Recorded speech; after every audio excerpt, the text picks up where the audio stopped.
Hello student, welcome to Chemosphere by Moumita. তোমাদের preparation কেমন চলছে? এক্সাম তো খুব সামনেই চলে এলো। তো আজকে আমি তোমাদের 2022 কোয়েশ্চেন পেপারের কিছু কোয়েশ্চেন অ্যানালাইসিস করে দেখাবো এবং নেক্সট দিন আবার করাবো। তো আমি যেটা বলি যে তোমরা কনসেপ্টটা এখান থেকে দেখো যে কোন কনসেপ্টে ওটা হচ্ছে, কোয়েশ্চেনগুলো সলভ করা হচ্ছে, যাতে তোমরা অন্যান্য কোয়েশ্চেনের অ্যান্সারটাও ঠিক সেমভাবে সলভ করতে পারো। দেখো ফার্স্ট কোয়েশ্চেন কি বলছে। এখানে দেখো এই যে এ বি সি ডি চারটে অপশন আছে, এর মধ্যে বলছে যে এই যে ফাংশনাল গ্রুপগুলো আছে এদের মধ্যে অর্থ আর প্যারা নির্দেশক কিছু আছে, ঠিক আছে? অর্থ, প্যারা নির্দেশক, মেটা নির্দেশক এরকম বেশ কয়টা মূলক আছে। তো এর মধ্যে কোনটা অর্থ এবং প্যারা নির্দেশক সেইটা ফাইন্ড আউট করতে হবে, ঠিক আছে? তো দেখো তাহলে এখানে কি কি দেওয়া আছে। COCH3, CO2H, CnNH, COCH3। তো দেখো মেনলি আমরা অর্থপ্যারা নির্দেশক আমরা কোথায় দেখি? বেঞ্জিন রিং এর সাথে যখন কোনো একটা ফাংশনাল গ্রুপ অ্যাটাচ থাকে, কোনো একটা গ্রুপ অ্যাটাচ থাকছে তখন বলছি, ঠিক আছে? তো এই গ্রুপটা যখন COCH3 হয় তখন কি হবে? COCH3 এক্ষেত্রে কি হয়?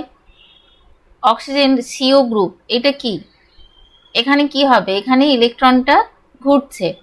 আবার দেখো CO2H, এখানেও সেম ভাবে CO2H অ্যাসিড গ্রুপ, এখানেও সেম ভাবে এরা কি করছে? ইলেকট্রনগুলোকে উইথড্র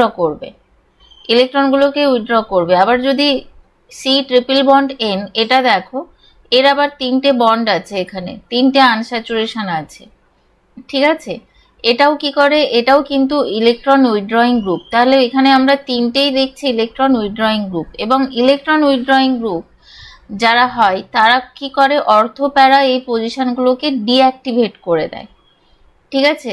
এরা ডেফিনেটলি এরা পুরো রিংটাকেই ডিঅ্যাক্টিভেট করে। তো NHCOCH3 এটা কি হবে? NHCOCH3 এর সাথে দেখো কার্বনাইল গ্রুপ অ্যাটাচ আছে ঠিকই, কিন্তু এখানে নাইট্রোজেনের একটা লোন পেয়ার থাকছে যেটা এ কি করবে? ডোনেট করবে। তাহলে দেখতে পাচ্ছি এটা কি হবে? এটা হচ্ছে ডোনেটিং, এটা ডোনেটিং গ্রুপ, ঠিক আছে? Donating group. তাহলে এটা কি করবে? অর্থ আর প্যারা পজিশনটাকে, অর্থ এবং প্যারা পজিশনটাকে নির্দেশ করবে, ঠিক আছে? এটা নির্দেশ করবে কেন বলা হচ্ছে? NHCOCH3 ইলেকট্রনটা দেখো যখন রেজোনেন্সে টেক পার্ট করবে রিংয়ের মধ্যে যখন ডিলোকালাইজেশন হবে তখন কি হচ্ছে? এইভাবে দেখো এইখানে প্যারা পজিশনে একটা নেগেটিভ চার্জ আসছে, ঠিক আছে? আমরা যদি এর পরে আর একটা যদি স্টেপ এগিয়ে যাই তাহলে দেখো এইখানে আসছে, এইখানে বন্ডটা ঘুরে অর্থ পজিশনে নেগেটিভ চার্জটা আসছে। তো এই কারণে এটাকে কি বলা হচ্ছে? এখানে যেটা ফর্ম করলো, ঠিক আছে, এখানে যেটা ফর্ম করছে সেটা হচ্ছে এখানটায় একটা নেগেটিভ চার্জ ফর্ম করছে। তো সেই কারণে বলা হচ্ছে এটা কি? অর্থপেরা ডাইরেক্টিং গ্রুপ। ওকে, আশা করি বোঝা গেছে। তাহলে এখানে অ্যান্সারটা হয়ে যাবে অপশন ডি। এরপর কোয়েশ্চেনটা দেখো কি বলছে। যখন 25 ml 0.1 mHNO3 দ্রবণ দ্বারা কি করছে? সম্পূর্ণ প্রশমিত হচ্ছে, তখন জলের মোল সংখ্যা কত? ঠিক আছে, কি বলছে? NOH দ্রবণ দ্বারা সম্পূর্ণ প্রশমিত হচ্ছে। আচ্ছা, প্রথমেই দেখো একটা কথা বলে দিই যে HNO3 এটা কি বলতো? এটা এক ক্ষারীয় অ্যাসিড, তাই তো? এটা এক ক্ষারীয় অ্যাসিড, ঠিক আছে? তো এটা যখন প্রশমিত হবে মানে NaOH এর সাথে বিক্রিয়া করবে, ঠিক আছে? NaOH এর সাথে বিক্রিয়া করে কি করবে? প্রশমন বিক্রিয়া একটা করছে। HNO3 প্লাস NaOH এটা ফর্ম করবে NaNO3 প্লাস H2O। তাহলে দেখো এখানে আমরা দেখতে পাচ্ছি যে একটা অণু, ঠিক আছে, কি করছে? এক অণু জল তৈরি করছে, ঠিক আছে? তাহলে দেখো আমরা এখানে এটা এইভাবে লিখতে পারি যে 1 মোল অ্যাসিড সম্পূর্ণ প্রশমিত হয়ে কি করে? সম্পূর্ণ প্রশমিত হয়ে 1 মোল জল তৈরি করছে, ঠিক আছে? 1 মোল জল তৈরি করছে। 1 মোল অ্যাসিড সম্পূর্ণ প্রশমিত হয়ে 1 মোল জল তৈরি করছে। ওকে, তাহলে এই যে রিয়াকশনটা থেকে এইটা আমাদের কাছে ক্লিয়ার। ঠিক আছে, এবার বলছে 25 ml 0.1 মোলার HNO3 দ্রবণ। তাহলে আমাদের অ্যামাউন্টটা ভি এর পরিমাণ কত দেওয়া আছে 25 ml এবং মোলারিটি কত দেওয়া আছে 0.5, মোলারিটি দেওয়া আছে 0.1 m। ঠিক আছে, 0.1 m। এবার দেখো আমি যেটা বলবো মোলারিটি, মোলারিটি বলতে আমরা কি বুঝি? মোলারিটি, মোলারিটি মিন্স মোল সংখ্যা যেটাকে আমরা n দিয়ে ডিনোট করি বাই আয়তন। এই আয়তনের ইউনিটটা কিন্তু লিটারে হতে হবে, লিটারে, মোল সংখ্যা বা আয়তন। এবার দেখো তাহলে এখান থেকে আমাদের কি করতে হবে? মোল সংখ্যাটাই ক্যালকুলেশন করতে হবে, তাই তো? তাহলে আমরা এই সূত্রটা এখান থেকে পেয়ে যাব, মোল সংখ্যা ইকুয়াল টু মোলারিটি ইন্টু আয়তন। ঠিক আছে, আয়তনটা কি লিটারে হবে, এইটুকু আমাদের মাথায় রাখতে হবে। তাহলে এই সূত্রটা অ্যাপ্লাই করে আমরা দেখো কি পাবো, n ইকুয়াল টু, তাহলে পেয়ে যাব n ইকুয়াল টু, দেখো এখানে কি পেলাম মোলারিটি, তাহলে মোলারিটি মানে কি 0.1, ঠিক আছে, মোলারিটি ইন্টু 25 ml। এবার mlটাকে কি করব, 1000 দিয়ে ভাগ করে লিটারে কনভার্ট করব, সেই কারণে 1000 দিয়ে ভাগ করলাম। ঠিক আছে, এবার দেখো এটা সলভ করলে কি পাবো, সলভটা কিন্তু খুব কেয়ারফুলি করতে হবে, কেননা দেখো এখানে অপশানে 2.5 এর সাথে 10 to the power -1, 10 to the পাওয়ার -2, -4 পর্যন্ত দেওয়া আছে। তাহলে দশমিকের একটু এদিক ওদিক হলে তোমাদের অ্যান্সারটা ভুল হয়ে যাবে। তাহলে সলভ কিভাবে করব, 0.1 মানে কি, 0.1 মানে এটা 25 বাই 10 ইন্টু 1000 হবে। তাহলে এটা কি হয়ে যাবে 25 ইন্টু 10 টু দি পাওয়ার -4। ঠিক আছে, এবার আমাদের দেখতে হবে 2.5 এ অ্যান্সার আছে, তাহলে আমি যদি এটা 2.5 করি তাহলে এটা হয়ে যাবে 10 টু দি পাওয়ার -3। ঠিক আছে, বোঝা গেছে, ক্যালকুলেশনটা ঠিকঠাক করে করতে হবে। তাহলে অ্যান্সার হয়ে যাচ্ছে অপশন বি। ঠিক আছে, তাহলে আমরা এটা কোন কনসেপ্টে করলাম, যে 1 মোল অ্যাসিড কি করছে, 1 মোল জল উৎপন্ন করছে, তাহলে 0.1 মোলার অ্যাসিড কতটা উৎপন্ন করবে সেটাই আমরা এখানে ক্যালকুলেশন করেছি। ঠিক আছে, 0.1 মোলার আমরা কি ধরে নিলাম, যে 0.1 মোলার মানে ও 0.1 মোলার জলই উৎপন্ন করবে। আমরা এখানে কি ধরে নিলাম, আমরা অ্যাকচুয়ালি দেখো এই যে পয়েন্টটা, এইটাকে মাথায় রাখবে। আমরা এখানে তাহলে এই যে পয়েন্টটা আমি ডিসকাস করলাম, যে 1 মোল অ্যাসিড সম্পূর্ণ প্রশমিত হয়ে 1 মোল জল তৈরি করছে, তার মানে এটাই হলো যে 0.1 m অ্যাসিড প্রশমিত হয়ে কি করবে, 0.1 মোলার জল তৈরি করবে। ঠিক আছে, তো সেখান থেকে আমরা কি করেছি, মোল সংখ্যা ক্যালকুলেশন করেছি। ওকে, চলো নেক্সট কোয়েশ্চেন। দেখো এখানে বলেছে বিক্রিয়াটিতে Na2H2O3 এর আণবিক গুরুত্ব। ঠিক আছে, এই যে বিক্রিয়াটাতে এর আণবিক গুরুত্ব কি দেওয়া আছে, m/2, 2m, m/6। আচ্ছা, তাহলে দেখো এখানে অপশনগুলো দেখে কি মনে হচ্ছে, বা এই কোয়েশ্চেন দেখে কি মনে হচ্ছে, আমাদের এখানে কি ক্যালকুলেশন করতে হবে, তুল্যাঙ্ক ভার। ঠিক আছে, এখানে আমাদের তুল্যাঙ্ক ভার ক্যালকুলেশন করতে হবে। তো এখানে আমাদের যে রিয়াকশনটা অ্যাকচুয়ালি দেওয়া আছে এটা কি, এই যে H2O3 এটা কি থায়োসালফেট আয়ন, আর যেটা তৈরি হয়েছে এটা হচ্ছে টেট্রাথায়োনেট। ওকে, এবার দেখো তাহলে এখানে আমি কি বললাম, যে এখানে আমাদের তুল্যাঙ্ক ভার ক্যালকুলেশন করতে হবে, তুল্যাঙ্ক ভার বা ইকুইভ্যালেন্ট ওয়েট, তুল্যাঙ্ক ভার বা এটাকে আমরা বলে থাকি ইকুইভ্যালেন্ট ওয়েট, ইকুয়াল টু যেটা হয় molecular weight by N factor. এবার দেখো বলবে এই এন ফ্যাক্টর এটা আবার কি, তাই না, তুল্যাঙ্ক ভার equal to molecular weight by N factor. এবার দেখো এই যে এন ফ্যাক্টরটা এটা বিভিন্ন কেসে বিভিন্ন রকম হয়।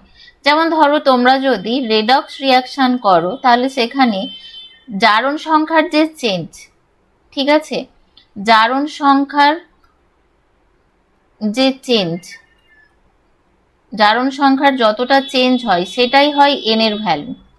আবার তোমরা যদি অ্যাসিড বেস রিয়াকশনের ক্ষেত্রে ক্যালকুলেশন করো, অ্যাসিড বেস রিয়াকশন, ঠিক আছে, সেক্ষেত্রে আমাদের এখানে কি কাজে লাগে? অম্লগ্রাহিতা ক্ষারগ্রাহিতা, অম্লগ্রাহিতা ক্ষারগ্রাহিতা আমাদের এই এন এর কাছে, এন এর জায়গায় আমরা এই ভ্যালুগুলো বসাই।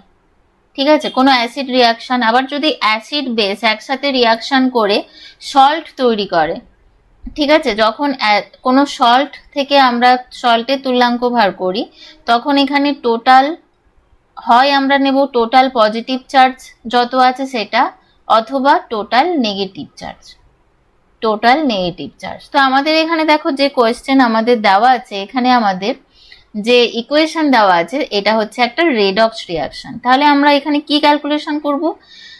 অক্সিডেশন নাম্বার, সালফারের যে চেঞ্জ হচ্ছে সেটা আমাদের ক্যালকুলেশন করতে হবে। তাহলে চলো করে নিই H2O3 2-, ঠিক আছে। তাহলে এখান থেকে আমরা পেয়ে যাব 2x প্লাস 2x প্লাস, এখানে তোমার s এর x ধরে নিয়েছি, তাহলে এটা হয়ে যাচ্ছে -6 ইকুয়াল টু -2। ঠিক আছে, তাহলে x এর ভ্যালু দেখো এখান থেকে আমরা পেয়ে যাব +2, x এর ভ্যালু পেয়ে যাব +2। ঠিক আছে, এবার S4O6 2-, দেখো S4O6 2-, এখানে সালফারের অক্সিডেশন স্টেটটা ক্যালকুলেশন করব। তাহলে এখানে কটা আছে? এখানে আবার আছে 4টে সালফার। ঠিক আছে, এখানে কিন্তু 4টে সালফার আছে। এখানে দেখো সালফারের অক্সিডেশন স্টেটটা তোমার 2.5 হয়ে যাবে। আচ্ছা, আমি ক্যালকুলেশন করেই দেখিয়ে দিচ্ছি। দেখো ধরে নিলাম এটা y, 4y equal to plus 6 into -2 equal to -2। তাহলে 4y ইকুয়াল টু এখানে হয়ে যাবে, এটা 6 দুগুণে 12, এইদিকে যাবে মানে মাইনাসটা +10, তাই তো? তাহলে y মানে 2.5। তাহলে দেখো এখানে এবার আমরা কি বলবো, যে জারণ সংখ্যার যে পরিবর্তন সেটা কত হচ্ছে? জারণ সংখ্যার পরিবর্তন কত হচ্ছে? দেখো জারণ সংখ্যার পরিবর্তন কত হবে? 0.5, 0.5 হচ্ছে, তাই না? আচ্ছা, 2.5 মাইনাস 2 করে পেলাম, 2.5 মাইনাস 2 করে পেলাম জারণ সংখ্যার পরিবর্তন। তাহলে দেখো এখানে যেটা আমরা পাচ্ছি যে 1 মোলের জন্য জারণ সংখ্যার পরিবর্তন কত হবে? 1 মোলের জন্য জারণ সংখ্যার পরিবর্তন কত হবে? কেন? কারণ এটা আমি একটা সালফারের ক্ষেত্রে পেয়েছি। এই যে 0.5, এটা 1 সালফারের জন্য পেলাম, একটা সালফার অ্যাটমের জন্য। তাহলে 1 মোলের জন্য কত হবে? 1 মোলের জন্য জারণ সংখ্যার পরিবর্তন কত হয়ে যাচ্ছে? দেখো জারণ সংখ্যার পরিবর্তন হয়ে যাবে 0.5 ইন্টু 2, তাহলে এটা কত হচ্ছে? 1। ঠিক আছে, 1 হচ্ছে। তাহলে তুল্যাঙ্ক ভার কত হবে? দেখো এখানে তুল্যাঙ্ক ভারের সূত্রটা আগে আমি লিখে গেছি। তাহলে তুল্যাঙ্ক ভার কত হবে? মলিকুলার ওয়েট m ধরা হলে m/1, তাহলে অ্যান্সারটা আমাদের কি হবে? m হবে। ঠিক আছে, না বুঝতে পারলে কিন্তু কমেন্ট সেকশনে প্লিজ জানিয়ে যাও। ঠিক আছে, চলো নেক্সট কোয়েশ্চেন। বলছে একটি প্রথম ক্রম বিক্রিয়ায় বিক্রিয়কের গাঢ়ত্ব দ্বিগুণ করা হলে নিচের কোন উক্তিটি সঠিক? একটি প্রথম ক্রম বিক্রিয়ায় বিক্রিয়কের গাঢ়ত্ব দ্বিগুণ করা হলে নিচের কোন উক্তিটি সঠিক? দেখো যেটা বলেছে আমাদের এখানে প্রথম ক্রমের বিক্রিয়া। প্রথম ক্রমের বিক্রিয়া মানে কি? দেখো প্রথম ক্রমের বিক্রিয়া মানে এই যে রেটটা কার উপর ডিপেন্ড করবে? এটা কি হচ্ছে? দেখো কার উপর ডিপেন্ড করবে? কে ইকুয়াল টু কি হবে? রেট ইকুয়াল টু কি হবে? ধ্রুবক কে ইন্টু রিয়াক্ট্যান্ট। ঠিক আছে, ফার্স্ট অর্ডার একটা রিয়াকশন যদি এইভাবে ধরি, এ থেকে প্রোডাক্ট তৈরি হচ্ছে, তাহলে এটা রেটটা কি হবে? এখানে অর্ডারটা কত? 1, কারণ এটা প্রথম ক্রম বিক্রিয়া। ঠিক আছে, এবার দেখো এখানে ফার্স্ট অপশন বলেছে বিক্রিয়ার হার ধ্রুবক দ্বিগুণ হবে। গাঢ়ত্ব দ্বিগুণ করলে বিক্রিয়ার হার ধ্রুবক কেন দ্বিগুণ হবে? এটা তো গাঢ়ত্বের উপর ডিপেন্ড করছে না, এটা উষ্ণতা বা আরো কিছু প্যারামিটারের উপর ডিপেন্ড করে, এটা তো ধ্রুবক, তাহলে এটা হচ্ছে না। এবার বলছে অর্ধায়ু অর্ধেক হবে। আচ্ছা প্রথমেই বলি, দেখো T half ফর প্রথম ক্রম বিক্রিয়া for first order reaction T half equal to হয় 0.693/K। তো এখানে দেখো কি আছে, এখানে কোনো গাঢ়ত্বের টার্ম নেই, কোনো গাঢ়ত্বের বিক্রিয়কের কোনো গাঢ়ত্বের টার্ম নেই। তাহলে অর্ধায়ু কোনোভাবেই ফার্স্ট অর্ডার রিয়াকশানের বিক্রিয়কের গাঢ়ত্বের ওপর ডিপেন্ড করবে না, ঠিক আছে। অর্ধায়ুটা মানে টি হাফ কোনোভাবেই ফার্স্ট অর্ডার রিয়াকশানের বিক্রিয়কের গাঢ়ত্বের ওপর ডিপেন্ড করবে না, ক্লিয়ার। এরপরে কি আছে অপশন দেখো, সক্রিয়করণ শক্তি কম হবে। সক্রিয়করণ শক্তি মানে কি, অ্যাক্টিভেশন এনার্জি, অ্যাক্টিভেশন এনার্জি, ঠিক আছে। আমি প্রথমে ইংলিশ কোয়েশ্চেনই করেই সলভ করিয়েছি, কিন্তু আমাকে অনেকে বললো ম্যাম ইংলিশটা বুঝতে অসুবিধা হচ্ছে, তো বাংলাতে আনুন। বাংলা ইংলিশ দুটোতেই আনুন। এবার যেটা হয়, বাংলা ইংলিশ দুটো আনতে গিয়ে আমি এত ছোট হয়ে যাচ্ছে ফন্ট সাইজ, যে মোবাইলে ভালো করে দেখাই যাবে না ব্যাপারটা। তো অনেকেই আছে মোবাইলে ক্লাস করে, সবার তো ল্যাপটপ নেই, বা ল্যাপটপ বাড়িতে থাকলেও মোবাইলেই ম্যাক্সিমাম লোক ক্লাস করে স্টুডেন্টরা। তো সেই কারণে আমি শুধু বাংলা কোশ্চেনটাই রেখেছি, ঠিক আছে। তো বাংলা কোশ্চেন রাখতে গিয়ে দেখলাম খুব ভালো ভালো বাংলা টার্ম কতগুলো দেখছি। সক্রিয়করণ শক্তি, যেটাকে ইংলিশে বলছে অ্যাক্টিভেশন এনার্জি, ঠিক আছে। এই যে অ্যাক্টিভেশন এনার্জি বলছে কম হবে, অ্যাক্টিভেশন এনার্জি আমরা কখন কমাই, কিভাবে কমাই, বাই ইউজিং ক্যাটালিস্ট। আমরা যদি কোনো রকম অনুঘটক না ইউজ করি তাহলে কি হবে, আমরা অ্যাক্টিভেশন এনার্জি মানে যে এনার্জিটা অতিক্রম করে যেতে হয় একটা প্রোডাক্ট ফর্ম করার আগে, ঠিক আছে। এই অ্যাক্টিভেশন এনার্জিটা কি, এটা হচ্ছে রিয়াক্ট্যান্ট এবং ট্রানজিশন স্টেটে যে ম্যাটেরিয়ালটা তৈরি হচ্ছে তার মধ্যে যে এনার্জি গ্যাপ, সেটাকে আমরা অ্যাক্টিভেশন এনার্জি বলছি। কিন্তু এই শক্তিটা শুধু শুধু কেন কম হবে, গাঢ়ত্ব দ্বিগুণ করলে হবে না, সেটা কাজ কে করে, ক্যাটালিস্ট করে, ঠিক আছে। এরপরে বলছে বিক্রিয়ার হার দ্বিগুণ হবে। দেখো বিক্রিয়ার হার দ্বিগুণ হবে, এবার এটা হতে পারে এখানে যদি আমরা এইটাকে ডবল করে দিই, রিয়াক্ট্যান্টটাকে যদি ডবল করে দিই, ইন্টু 2 করে দিই, তাহলে বিক্রিয়ার হার ডবল হতে পারে। তাহলে অপশন ডি হয়ে যাচ্ছে অ্যান্সার, শুধুমাত্র অপশন ডি এখানে হবে অ্যান্সার, ঠিক আছে। এখানে দেখো সলভ করে দেওয়া আছে, প্রথম ক্রম বিক্রিয়ার ক্ষেত্রে রেটের সমীকরণ দেওয়া আছে এবং যখন আমরা গাঢ়ত্ব দ্বিগুণ করছি সেক্ষেত্রে রেটটা দ্বিগুণ হচ্ছে সেটা দেওয়া আছে, ঠিক আছে।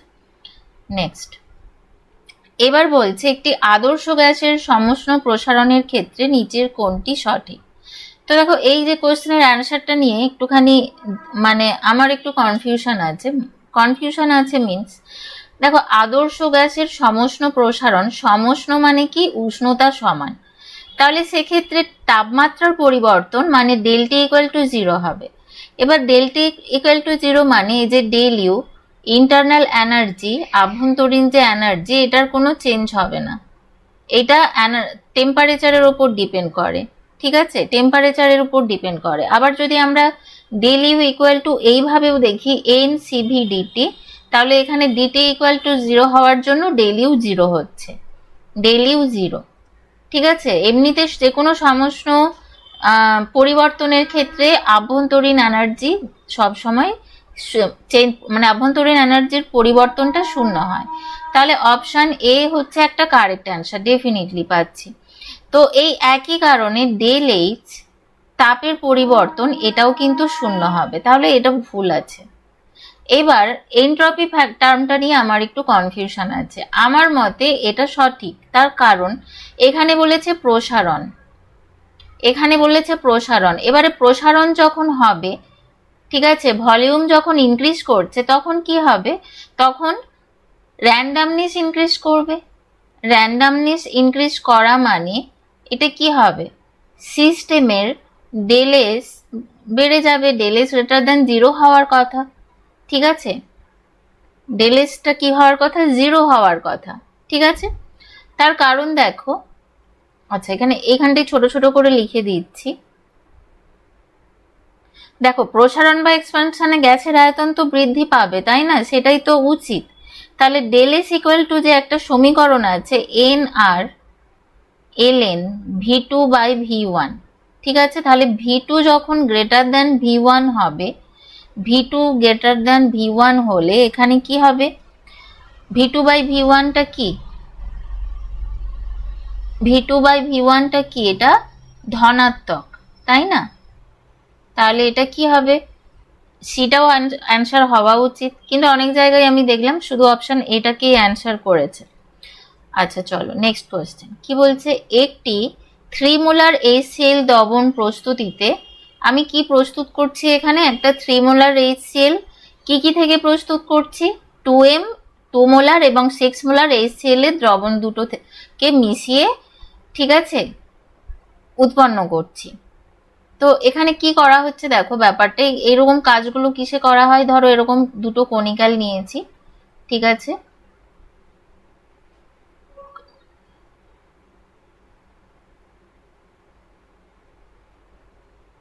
ঠিক আছে, দুটো কনিক্যাল নিয়েছি, একটা হচ্ছে V1 আর একটা হচ্ছে V2 ভলিউম নিয়েছি, ঠিক আছে, এটা নিয়েছি ধরো 2m HCl আর এটা নিয়েছি 6m HCl। এবার এই দুটোকে মিশিয়ে আমি কি করব, ঠিক আছে, এই দুটোর আয়তনের সমান আয়তনের, ধরো আমি একটা বড় কনিক্যালে মেশাচ্ছি, ঠিক আছে, এর যে মোলারিটি সেটা হয়েছে 3m HCl, ঠিক আছে, মেশাচ্ছি। তাহলে এর ফলে বলছে মিশ্রণের ফলে আয়তনের পরিবর্তনটাকে অগ্রাহ্য করছি, মানে এখানে যদি এটা V1 V2 হয় তাহলে এর আয়তনটা V1 প্লাস V2, আমরা এইভাবে নিয়ে নিতে পারবো, ঠিক আছে।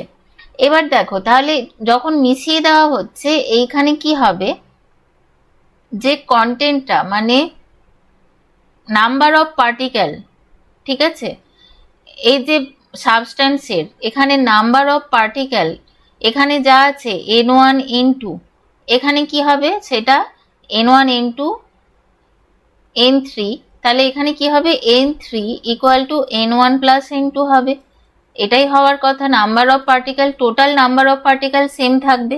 তো এইখান থেকে আমরা মিশ্রণের সূত্র একটা দিতে পারি, মিশ্রণের সূত্র, মিশ্রণ করে দেওয়ার ফলে মিশ্রণের সূত্র, যেহেতু এখানে আয়তনের পরিবর্তন অগ্রাহ্য, তাহলে এটাকে আমরা লিখতে পারি m1 v1 plus m2 v2 equal to m v1 plus v2 লিখতে পারি, তাই না? এবার আমাদেরকে ক্যালকুলেশন করতে হবে যে কি আয়তন অনুপাতে মেশানো হবে, তার মানে আমাদের এখানে ফাইন্ড আউট করতে হবে v1/v2, এইটা আমাদের ক্যালকুলেশন করতে হবে, ঠিক আছে।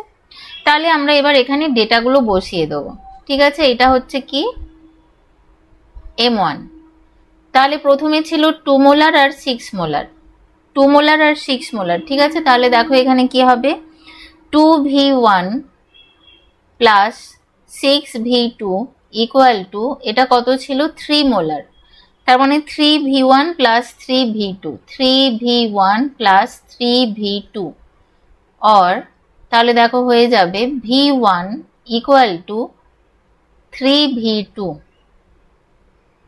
ঠিক আছে, और v1/v2 ইকুয়াল টু 3/1।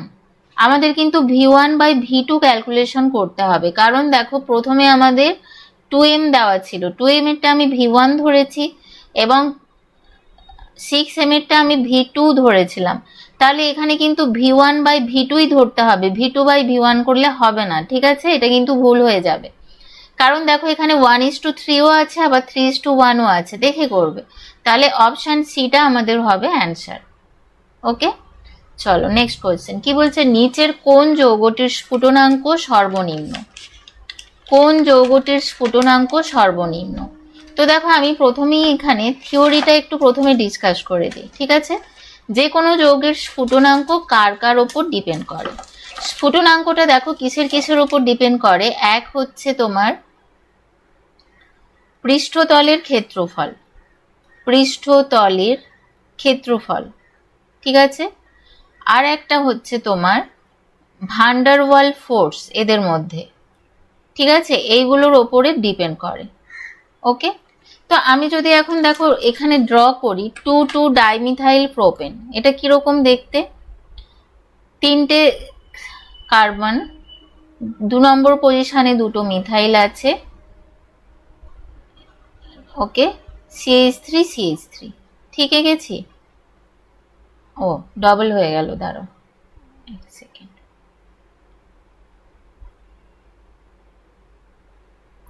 দেখো CH3, ঠিক আছে, এটা কি 2,2 ডাইমিথাইল প্রোপেন। এবার আসছে 2 মিথাইল বিউটেন, এটা কি CH3 2 নম্বর পজিশনে মিথাইল, তারপর আসছে CH2, তারপর আসছে CH3, ঠিক আছে, তাহলে এটা হয়ে যাচ্ছে 2 মিথাইল বিউটেন।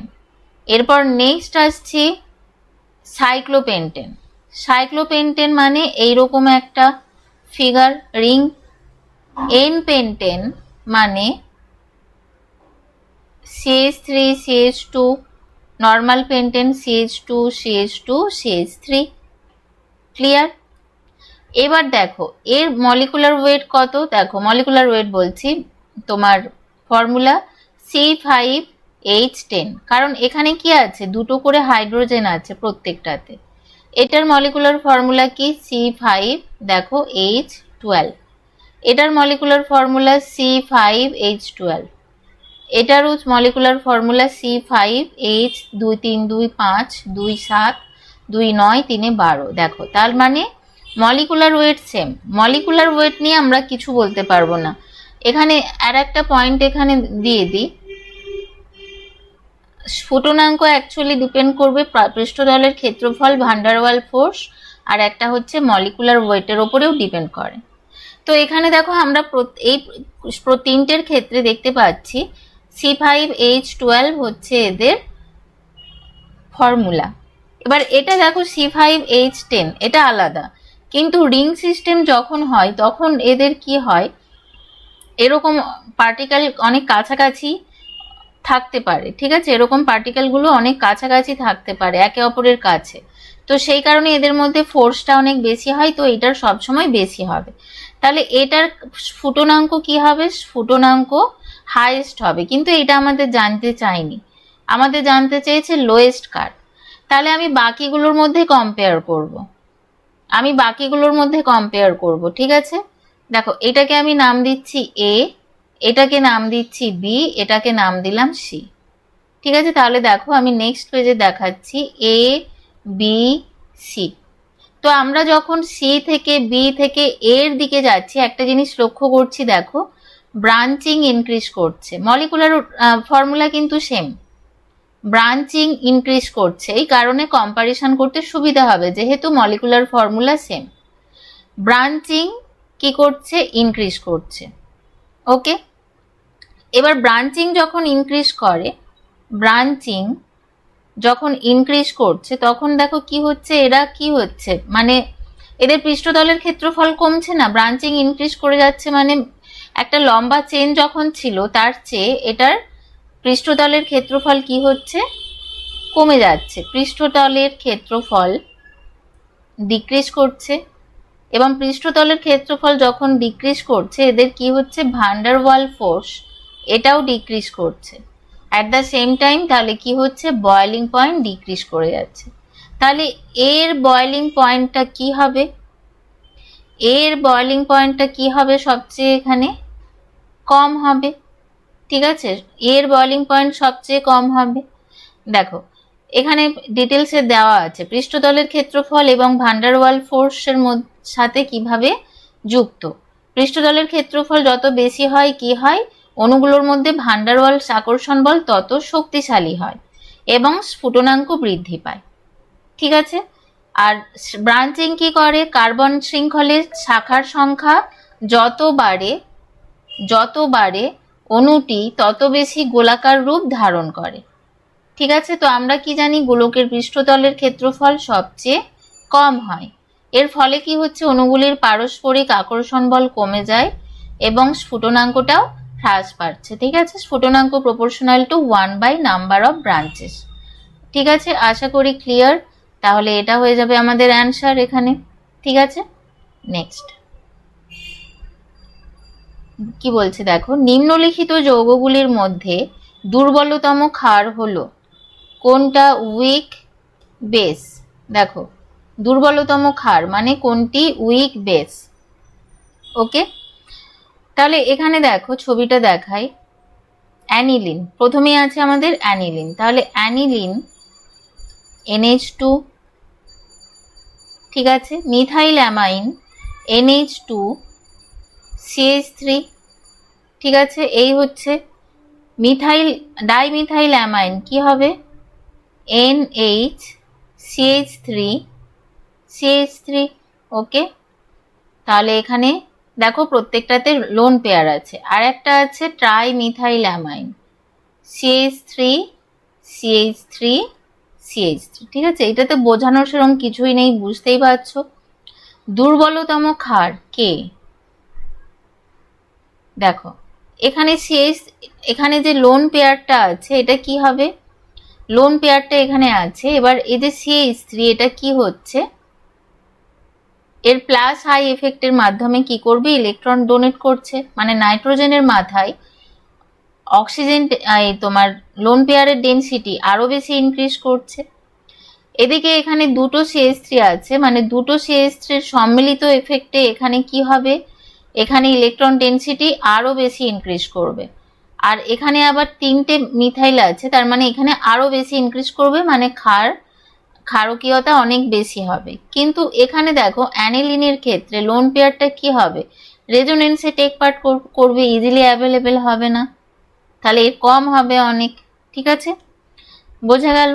চলো নেক্সট কোয়েশ্চেন কি বলছে, নিচের যৌগগুলির মধ্যে সবচেয়ে বেশি বা সবচেয়ে কম আম্লিক যৌগগুলি হলো, কি বলেছে, নিচের যৌগগুলির মধ্যে সবচেয়ে বেশি সবচেয়ে কম আম্লিক যৌগ হলো। আচ্ছা, এখানে তাহলে আমাদের কি কি দেওয়া আছে, ইথানোয়িক অ্যাসিড, আমি এখানে লিখছি নইলে কনজাস্টেড হয়ে যায়, ইথানোয়িক অ্যাসিড CH3COOH, দুটো কার্বন সেই জন্য ইথানোয়িক অ্যাসিড। আর কি দেওয়া আছে, ইথানল মানে এখানেও দুটো কার্বন থাকবে, CH3CH2OH, ইথানল। ওকে, নেক্সট কি আছে, ফেনল বলতে একটা বেনজিন রিং, তার সাথে OH ফাংশনাল গ্রুপটা অ্যাটাচ থাকছে। নেক্সট আসছি প্যারানাইট্রোফেনল। ওকে, প্যারানাইট্রোফেনল, তাহলে এখানে কি হবে OH আর এখানে NO2, এই আমাদের দেওয়া আছে।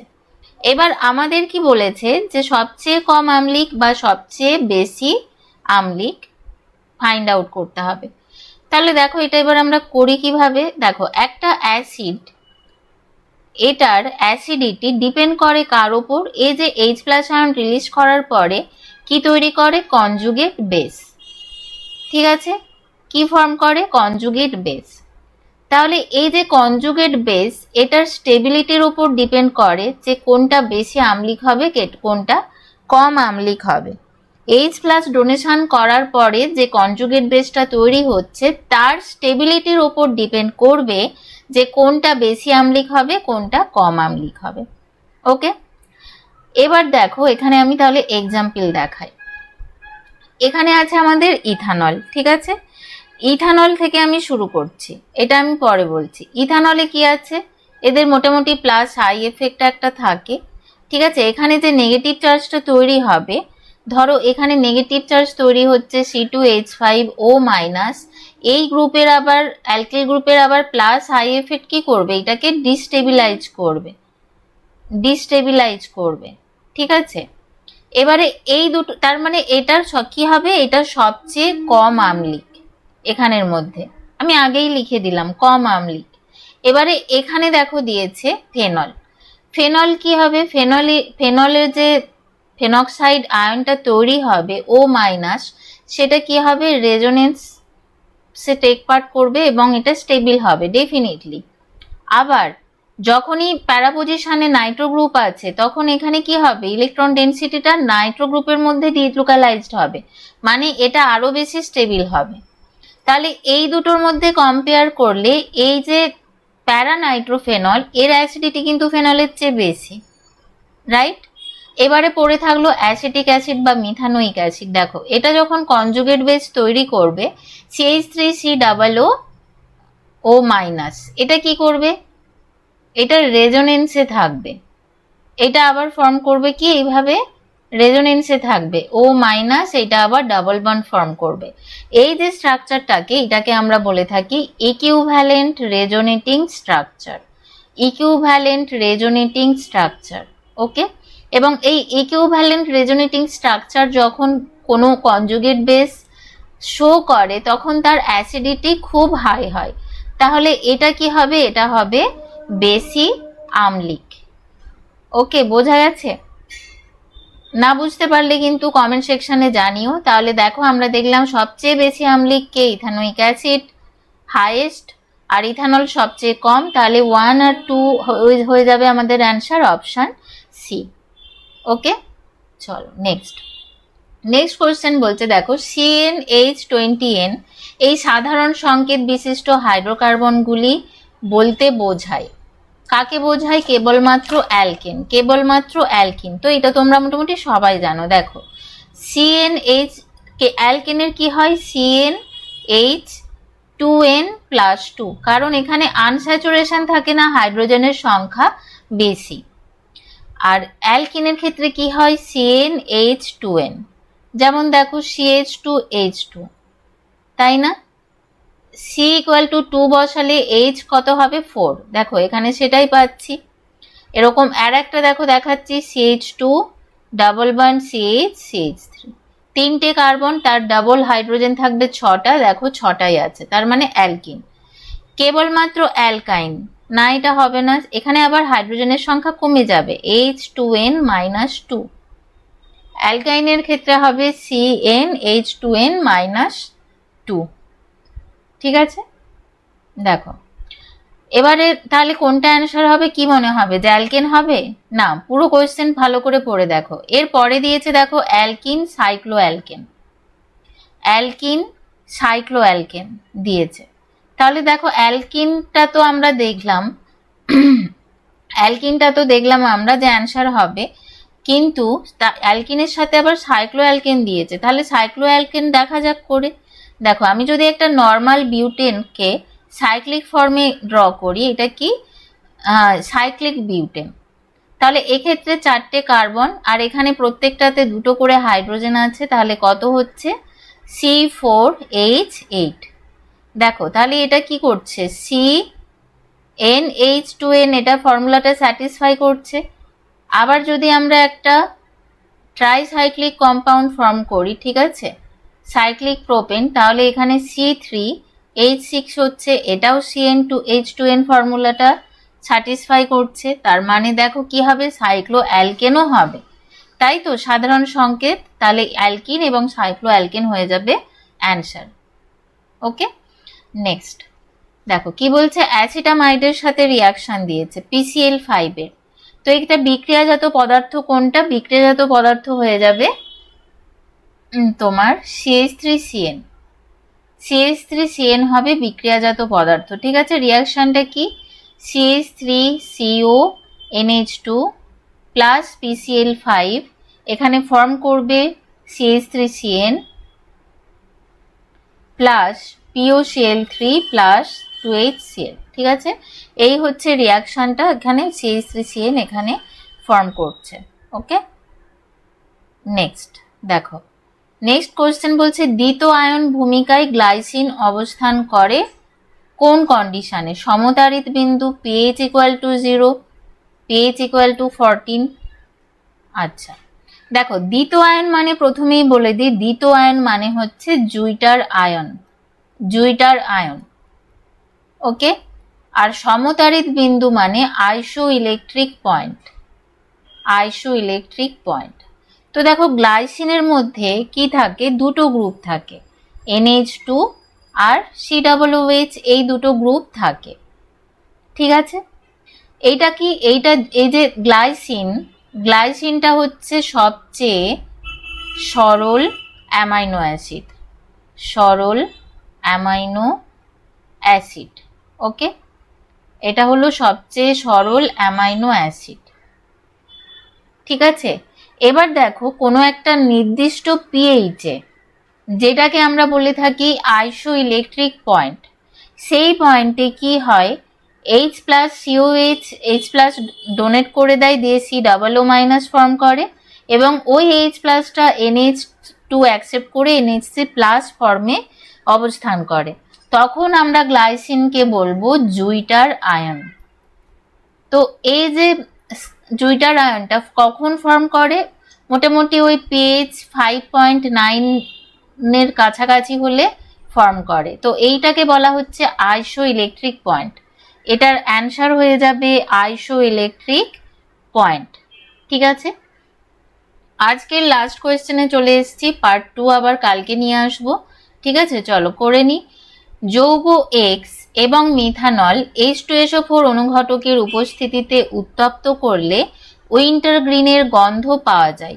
যৌগটি হলো, দেখো এখানে যৌগটা হবে স্যালিসাইলিক অ্যাসিড। ভীষণ সোজা একটা কোয়েশ্চেন, এটা তোমরা সবাই জানো, ওই যে বাম অ্যাডে ইউজ করা হয় তার মতো স্মেলটা। ঠিক আছে, উইন্টারগ্রিনের গন্ধ পাওয়া যায়। তো রিয়াকশনটা কি?